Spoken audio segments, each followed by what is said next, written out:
sentiment à l'annonce des résultats.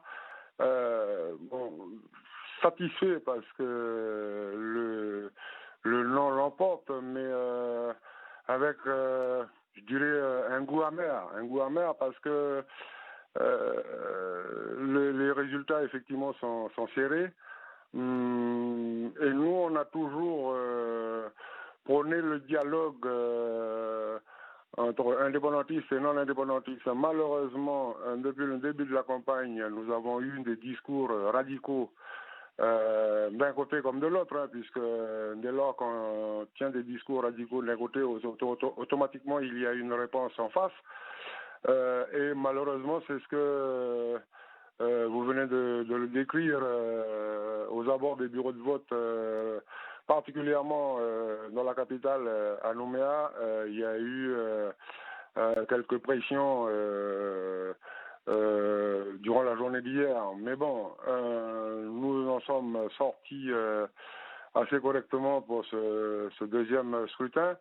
Ce que nous proposons, c'est que, évidemment, il faut que le troisième partenaire, même si il a fait preuve d'une neutralité durant cette campagne, il faut impérativement que l'on arrive à se mettre autour de la table pour échanger, pour maintenir le dialogue ou renouer le dialogue afin d'avoir une meilleure sortie de ces accords nouméa.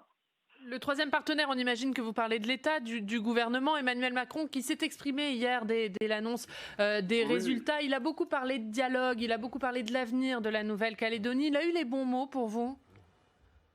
Oui, je trouve qu'il a eu des bons mots, sauf que bon, moi je constate qu'il aurait fallu le faire déjà avant ce référendum, hein, comme on l'a fait pour le premier référendum. Il y a eu une table d'échange, de négociation, de discussion pour sortir sur la charte des valeurs de notre Nouvelle-Calédonie avec l'ensemble des ethnies du pays.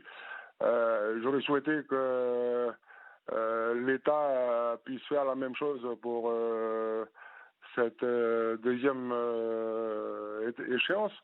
Maintenant, oui, les annonces du président, moi, je les approuve. Ce que je souhaiterais, c'est que l'on les mette un peu en application maintenant, quoi.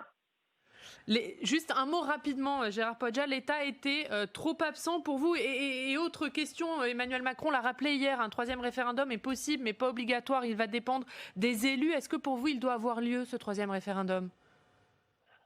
Écoutez, j'aurais préféré qu'il y ait, si possible, hein, je dis bien si possible, parce que moi je préfère qu'il y ait, si possible, un référendum, mais sur un projet d'avenir de la Nouvelle-Calédonie.